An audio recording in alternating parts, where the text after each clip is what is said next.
Hey guys, I'm back for this Wonder Wednesday. I'm sorry for whoever was live with the last one. It looked like nobody was joining me live, and then when I ended it, it said that there were a couple people on. So I'm sorry. I'm still trying to learn how to start this live video and then share it over to my page, and I thought I found the button, and that was clearly not what it was. So if any of you guys happen to know the secret to sharing a live stream inside a private Facebook group while it's going on, maybe message me or something and let me know. I would appreciate that. So anyway, I'll start from the beginning. Welcome to Wonder Wednesday, and today we're going to be talking about one skill that's often overlooked when people are on their health journey, and this skill is adaptability. So I'm Tara from TaraAllenHealth.com. I'm a nurse, a health coach, a personal trainer, and a nutritionist. So the saying goes, and you might have heard it, oh, and if you join me live, please come and say hi so I can see that you're on. And if you're watching the replay, you can just comment replay so I can come back and chat with you after the fact. So the saying goes that the one constant in our lives is that change is inevitable, right? We're always dealing with things changing. We can never truly plan out everything. And me, as a, I guess, recovering control freak, and I use that term control freak a little bit loosely, you know, I know that probably just as well as any of you guys. So I can definitely be resistant to change, and I'm working on it. Sometimes I joke that my kids are kind of like a divine intervention for coming over my control freakism. So anyway, adaptability is actually the one skill that if you have that, you're pretty much able to roll with the punches with everything else, okay? And this is definitely specific to any kind of health journey, healing journey, weight loss journey, but it also affects other areas of your life too, like relationships. We're gonna get into how this affects you and specific things that you can do starting today to try to improve your adaptability. So let's get really personal here and start talking about some clues that maybe you're not very adaptable, okay? These might be things that I've experienced or things that I've seen, but these are just some little clues that this would be a good area for you to try to work on. One is that you flee from change, so you kind of halt and try to go in the other direction if something's about to change. Changes in your role, either at work or home, kind of leave you angry, frustrated, or feeling very pessimistic about it. Maybe others describe you as a control freak, or maybe like me, you describe yourself that way. If you're very competitive, so if you're always comparing yourself to others, whether you feel you come up on top or short or whatever it is, that's a clue that you need a little help in the adaptability area. If you feel like it's always your way or the highway, and if you're often feeling discontent or dissatisfied, you see my page turning, I've got notes for you guys. I prepare for these Wonder Wednesdays because I really want to bring you something of value. So please, any communication I appreciate. If you find any of these helpful, let me know or share it with a friend so I can keep working hard for you guys. Okay, so here's the good thing. The good thing is you can change and increase your ability to be adaptable just by focusing on it. So adaptability actually is kind of the crosshairs of flexibility and versatility. So flexibility, flexible people they're confident, they're tolerant of a lot of other people and other situations. They tend to be more empathetic and positive, not all the time, but tend to be more positive and respectful, definitely respectful.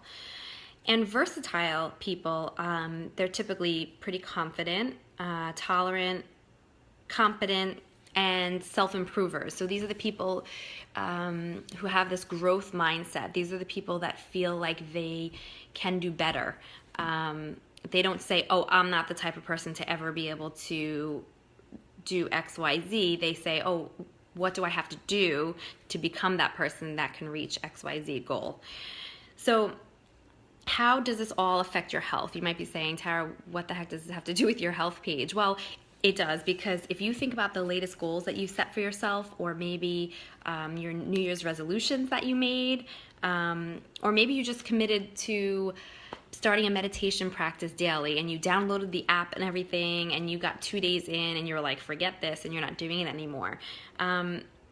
If you're finding different things that are getting in the way, you're too busy, there's not enough time, there's not enough money, you don't have enough energy, you're too tired, all of those things, if you're making a lot of those excuses, then chances are you need to work on becoming a little bit more adaptable if you want to improve upon reaching your goals. So I keep saying goals. It's really whatever it is for you. So it could be that you want to meditate more. It could be that you want to lose 20 pounds.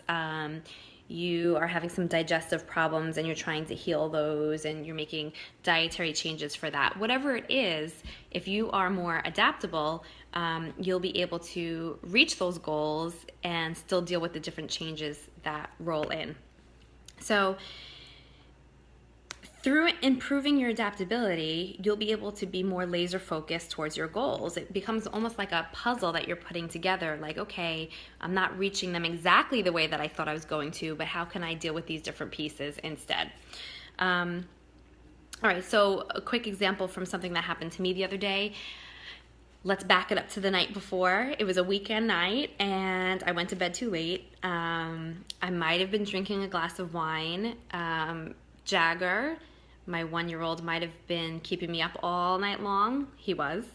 And then I hit snooze too many times in the morning. I missed my opportunity to go to the gym that morning, and that was the only chance I was going to have for the day. So instead of just throwing my hands in the air, getting frustrated and mad, or mad at myself or the situation, and just saying, forget it, I don't get to work out, it immediately became, okay, when can I fit it in another time? How can I be creative about this? This is still something that I want to make sure I get done in the day. So where do I do it? So I was jumping on the trampoline with the kids for a little while. I went for a walk in the day, and then I made sure to get in 2 sets of walking lunges and push-ups. So this is not to say, oh, look how great I am. It's just to show you an example of a way that you could still reach your goal, even if it's not exactly the way that you thought you were going to get to it. There's still plenty of things that I need to work on to have that mindset more often. So when we become more adaptable, it's almost like it's a choose your own adventure type of deal. So it's a little bit about being prepared, but it's a lot about being able to roll with the punches as they come up. So I've come up with a list of 8 things that I'm currently working on to be able to flex my adaptable muscle a little bit more often, and I thought maybe it would help you too. So that's why I wanted to come here and share with you guys. I don't know who's on, but if you're here, say hi so I can say hi back. So number 1 is accepting. So if you can accept that change is going to happen, accept new tasks, new projects maybe at work, a new role at home, with as much of a positive attitude as possible, that's only going to help. So if you can look at things that there's no such thing as failing, they're all learning opportunities, that's going to help you become more adaptable and work towards those goals. Learning. The greater you make your knowledge base, the more you have to draw from when you're faced with the different challenges. So it's like you're improving your toolbox. So let's say a few really quick and healthy meals that you can put together in 5 minutes or less. This way, when the big elaborate meal that you wanted to make ended up getting burned on the stove, or you got home 30 minutes later than you wanted to, or your crock pot never turned on when it was supposed to, or off, or whatever, you've got a backup plan. So a little bit of being prepared will help in this case as well. Experiment. So number 3 is experiment. Try different ways of doing things and solving problems, okay? Because we tend to get in a rut, I know I do, and we're faced with the same situations over and over, and we just deal with them the same way, and it might not always be the best way to deal with it. So try to experiment and see what else you can come up with. Look at things from a different perspective. Number 4 is suggest. So try to offer new ideas and solutions. So see if you can train your mind when you come up with something. We're very opinionated. We come up with things that we don't like all the time. But if you can try to relatively quickly come up with a new solution at the same time as you're coming up with the problem. It's like, okay, here's what's going on, and here's how maybe I'll deal with it a little bit differently. Even if the suggestion is just internally to yourself, you're still coming up with a new arsenal of ways to deal with whatever changes are coming up, and you're becoming more adaptable that way. So number 5 is to be receptive. So keeping an open mind and actively listening, like not hearing, but truly listening to people, is really the best way to learn and the fastest way to learn. So sometimes it's uncomfortable. I've been practicing this, I would say, over the last year or so, where, you know, sometimes you might want to fill in awkward silence with your own words or something. We're kind of trained to do that, but if you just bite your tongue, take a deep breath, and keep listening, a lot of times other people will continue their thought and you'll get more out of them that way. Spontaneity. So being okay with being spontaneous sometimes is okay. So this can be really hard for the control freak type person, but it's okay to make last minute plans and maybe take a new way home than you normally take and kind of learn to improvise. These types of things will only make your mind grow and again, give you new tools when you need them. So let's say you start taking different ways home from work. When you're stuck in traffic, you may realize you can pop off on this exit instead, and it's actually just as fast to get home. That's a silly example. But maybe that time that you're saving will get you home and still get you the time you need to make that healthy dinner or get that walk in or something. All of these things are related to your health and your health journey. Number 7 out of the 8 tips to start trying to become more, sorry, do I have 8 tips? Yes, 8 tips. 8 tips to become more adaptable is to embrace change. So there is almost always a silver lining if you really look close at most situations.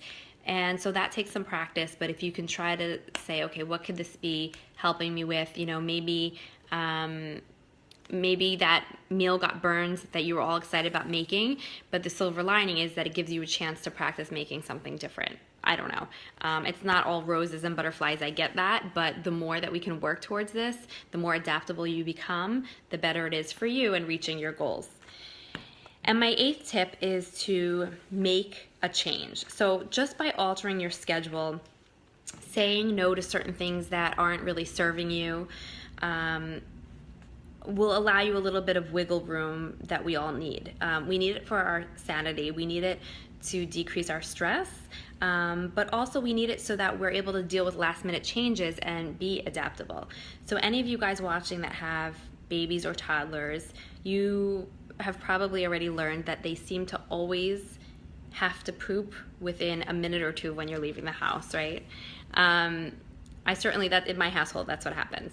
So if every minute was planned, which by the way, I used to be like that, and in some ways I still am like that, so I'm trying to back off a little bit, but if I didn't have any kind of wiggle room or buffer time in between activities and things like that, I would find that there's always something that's getting in the way, a challenge. There's a greater chance that all of these little changes that happen can just derail you in your day and your goals. So by saying no to things that you either don't want to do or you don't need to do, and just taking a little bit of a breather, then it's more likely that you have the time and kind of the mental capacity to be able to go after what it is that you truly want to do.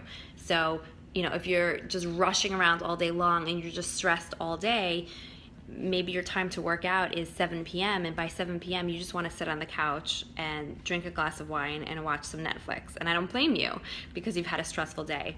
So whatever kind of things that you can do to take out of your schedule and just make a change to alter your schedule, that's going to help you become more adaptable as well. So on this Wonder Wednesday, I'm wondering what it is that you need to apply to kind of boost up your adaptability in your life. Is there something that you're going to start to say no to? What goals are you reaching or looking to reach with this new approach? I'd love to hear from you. I hope you guys are having a great day, and I'll see you in the next video. Bye.